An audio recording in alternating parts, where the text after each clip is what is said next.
At dinner, my brother snapped, "Your son doesn't belong here. He's not one of us." His wife said, "Then maybe you both should leave." I stood up calmly and said, "We will. And my bank card too." Her eyes went wide. "What do you mean?" I smiled and said, "He stabbed his fork into a steak I paid for and said it like he was talking about the weather. Your son doesn't belong here. He's not one of us." No build-up. No warning. Just dropped it in the middle of the conversation like a knife to the table.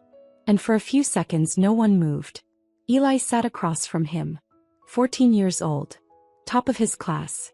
Polite, soft-spoken, works twice as hard just to be accepted. His hands were folded in his lap. He didn't look up. I did. Straight at my brother. I asked if he wanted to repeat it. He looked me dead in the face and said it again.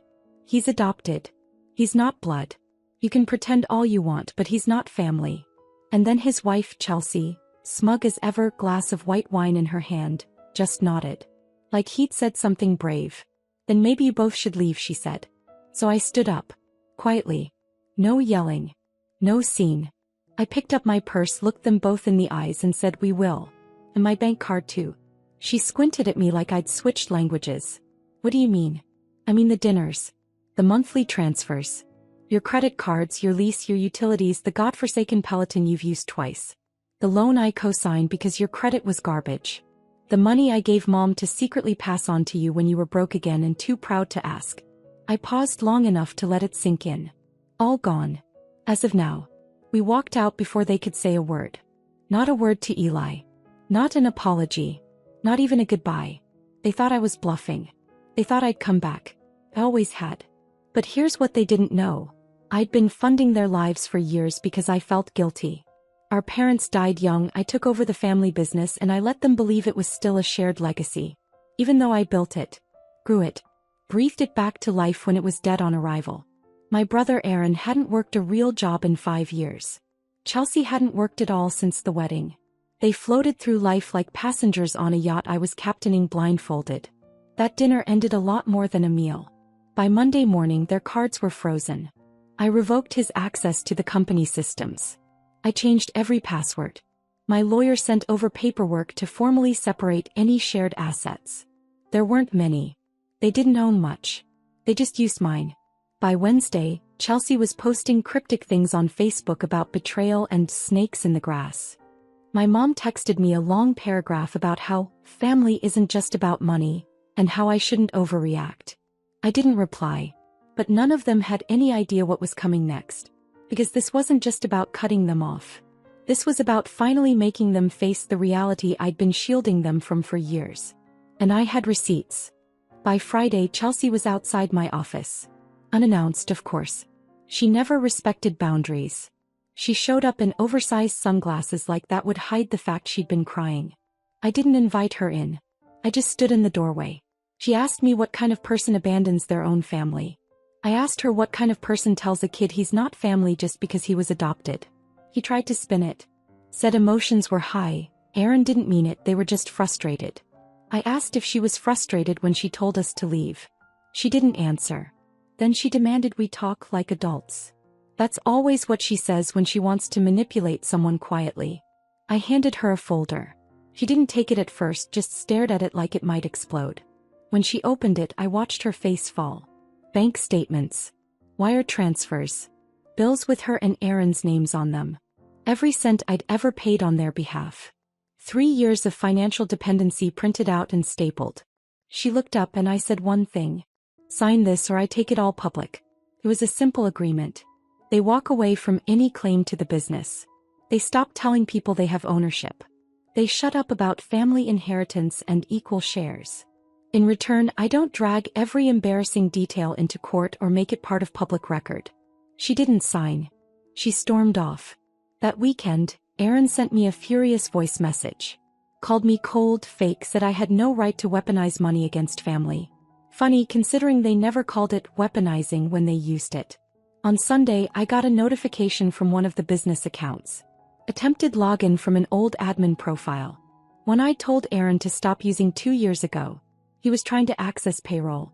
I called my head of IT. We locked everything down. Changed security protocols. turned over the login attempt to legal. Monday morning, a local reporter reached out. Said they got an anonymous tip that I was stealing money from the business and funneling it into personal projects. Luxury vacations, private school tuition, fake charities.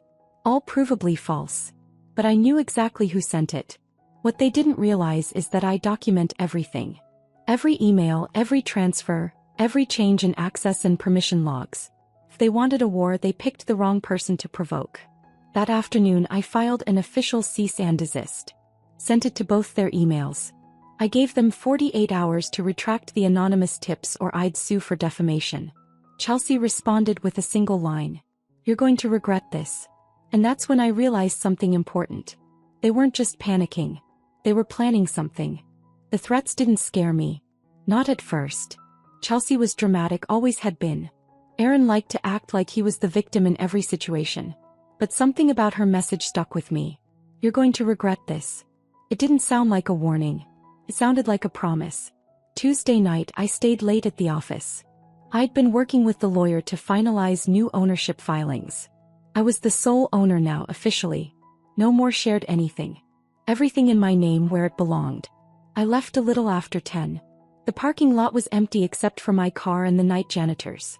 I drove home, parked in the garage, locked everything up like I always did. At 2:43 a.m. I woke up to sirens. I ran to the window and for a few seconds I couldn't even process what I was seeing. My car, parked outside on the street because Eli had left his bike in the garage, was on fire. Not smoking. Not damaged. Fully engulfed. The flames lit up the front yard. Eli came running into my room half-dressed, confused and scared. We stood at the front door, staring at it through the glass until the fire department got there. The police asked if I had any enemies. I didn't even have to think. 2 days later it was confirmed. Arson. Accelerant traces on the grass. It wasn't electrical. It wasn't mechanical failure. Someone had set it on fire. Deliberately. And I knew exactly who. The problem was I couldn't prove it. Aaron had an alibi. He was logged into an online game with friends at the time. Chelsea had posted a selfie from their backyard at midnight, holding a wine glass, time-stamped. But I didn't believe either of them. They were getting desperate. Their finances were drying up. They had no safety net. And they hated the fact that I'd pulled away completely, that I was fine without them. I didn't respond publicly. But I did install cameras. Around my house. Around my office. I hired a security company to do a sweep of both properties. I changed my routine. Moved some things out of reach. I wasn't scared exactly, but I wasn't about to be caught off guard again. Then late Thursday night, I got a message from a name I didn't recognize. Just a single photo. It was my office. Taken from outside. The lights were off, the windows dark. But there was a figure standing near the back door. You couldn't see a face, just a shadow. I replied immediately. "Who is this?" No answer. I called the number. Disconnected. When I showed it to the security team the next morning, they checked the cameras. There had been motion at 2:17 a.m. Someone had been there. But they never got inside. What I didn't know then was that it wasn't over. Not even close. The fire was a warning. The message was a threat. And the next thing they did would cross a line they couldn't come back from. The next hit came from where I least expected it. It was Eli. Friday afternoon he came home from school quiet. Too quiet. I figured it was just a rough day until he dropped his backpack on the kitchen floor and pulled out a folded sheet of paper. Said it had been slipped into his locker. It was a printed screenshot. A conversation thread. Anonymous usernames, but the topic was unmistakable. Me. Accusations of fraud, abuse of power, stealing the business from her struggling brother, cutting her family off over a petty disagreement, and using adoption to manipulate sympathy. I scanned it, confused for a second, until I realized what I was looking at. It was a fake group chat. Designed to look real. A screenshot made to spread. I recognized the phrasing. Chelsea's favorite buzzwords. Her style of writing. The whole thing stank of her. But that wasn't the worst part. At the bottom of the page, someone had scribbled in red pen. "Ask your mom who she really is. She's not the hero she pretends to be." Eli didn't say anything. Just stood there waiting. I told him it was fake. That it was exactly the kind of thing people make when they're cornered. That none of it mattered. But the damage had already started. It wasn't just about scaring me anymore. They wanted to turn my own son against me, humiliate me, make him doubt the version of the story I'd spent years protecting him from. That night I didn't sleep. I went through old messages, emails, even group chats from years ago, looking for patterns, looking for anything I'd missed. And then I remembered something. Aaron still had access to one thing. One place I'd forgotten to lock down. Our parents' old storage unit. We kept it open mostly out of sentiment. A dusty little place on the edge of town filled with things we never used. Boxes of photos, furniture, a couple of old desktops. I hadn't been there in over a year. Saturday morning I drove out there alone. My key still worked. The lock clicked, the door creaked, and I walked into stale air and forgotten memories. But something was off. One of the boxes was open. Torn actually. Like someone had yanked it apart looking for something. Inside were old tax documents. Letters. Our dad's original will. I didn't think much of it at first. But when I pulled out the envelope labeled Business Records, 1998 to 2003, it was empty. Gone. That was the year the business was handed to me after our dad passed. Aaron had always believed it should have been split evenly, but the will had been clear. I was named sole owner because I was already working in it full-time. He was off on a road trip with friends when it happened. He never let it go. And now, somehow, they'd gotten their hands on a copy of the documents. Probably looking for anything they could twist. Probably hoping to find a loophole to claim some ownership. That afternoon I got another email. This time from a lawyer. Aaron and Chelsea were suing me. Claiming I'd manipulated our father into changing the will when he was sick. That I'd lied, coerced, and stolen the company out from under my brother's nose. It was a complete lie. But they were willing to drag it all into court. Publicly. Messily. Knowing full well that even if they lost, the fallout would be brutal. They wanted to ruin me. And that's when I made a decision. If they wanted war, they were going to get one. But on my terms. When I finished reading the lawsuit, I didn't call my lawyer. I called my accountant. For the past few years, I'd been doing something Aaron didn't know about. After one of his many failed business ventures, I started documenting every dollar I gave him and Chelsea. Not just for taxes but for protection. Technically, they'd taken money under false pretenses. Claimed it was for job training, housing costs, medical bills.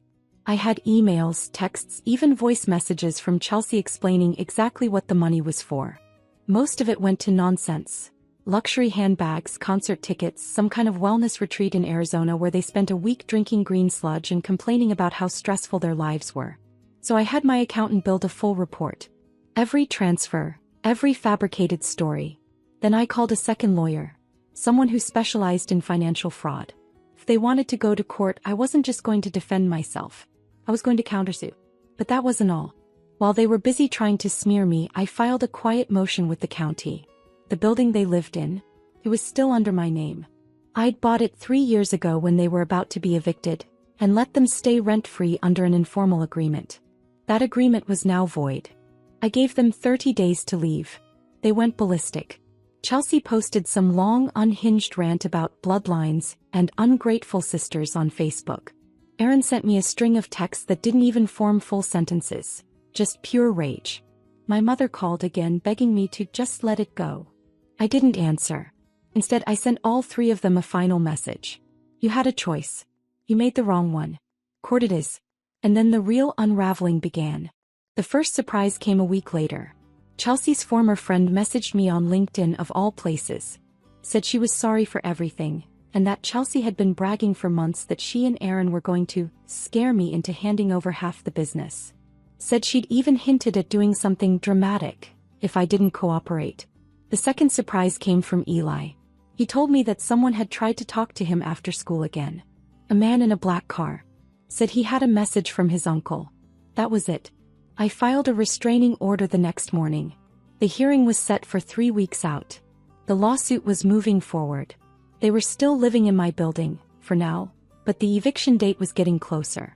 Then just when I thought it couldn't go further, Aaron did something even I didn't see coming. He broke into the office. Middle of the night. Shattered a side window. Tripped the alarm. The police were there in under 4 minutes. He was still inside when they arrived. Said he was retrieving personal property. Said he had a right to be there. They arrested him on the spot. He made bail the next day, but it didn't matter. I had everything I needed now. A documented history of harassment, financial fraud, threats, false accusations, and now criminal trespass and attempted vandalism. That weekend I updated the lawsuit. The new charge? Intentional sabotage and attempted theft of corporate property. My lawyer called it bulletproof. But I wasn't celebrating yet. Because Aaron still had one last card to play. And he was angry enough now to use it. The last time I saw Aaron in person he looked like someone who'd lost the map. Unshaven, thinner, twitchy. He showed up at my office again, this time during the day, begging for 5 minutes. Security wouldn't let him past the front desk. He didn't ask to make peace. He asked for a deal. He said if I dropped everything, the lawsuit, the eviction, the restraining order, he'd walk away quietly. No more court. No more drama. He actually said it like he was doing me a favor. I told him there was no deal. He left without another word. 2 nights later my car went up in flames again. Only this time there were cameras. Security caught everything. Aaron walking up in a hoodie, gas can in hand, crouching near the back tire. He didn't even check for cameras. Didn't try to hide his face. Just lit the match and watched it burn. They arrested him the next morning at Chelsea's sister's house, where he'd been hiding. When they brought him in, they added charges for arson, destruction of private property, and violation of a restraining order. Chelsea tried to claim he was having a breakdown, that I pushed him to the edge. Her voice cracked in court. The tears didn't move anyone. Not even the judge. The trial was fast. The evidence? Rock solid. The screenshots. The forged group chat. The anonymous tips traced back to her email. The stolen documents from storage. The break-in. The threats. The fire. It all unraveled in court like a bad movie script written by 2 people who thought they were smarter than they were. Aaron was sentenced to 3 years. 2 if he behaved. Chelsea wasn't charged, but she was publicly humiliated. Her name tied to the lawsuit, to the restraining order, to the fake social media campaign. The day they were evicted she tried to live stream it. No one cared. When it was over I didn't celebrate. I went home. Eli was on the couch watching some science documentary. I sat beside him and said it was done. No more court. No more chaos. He didn't say anything right away. Then he said he was proud of me. That part got me. Since then we've been quiet. Just living. No family dinners, no guilt trips, no calls from people who only show up when they want something. The business is mine fully and legally. I run it my way. Clean. Focused. No more dragging dead weight. Aaron once told me Eli didn't belong. Turns out the only person who never belonged was him. Was him. Was him.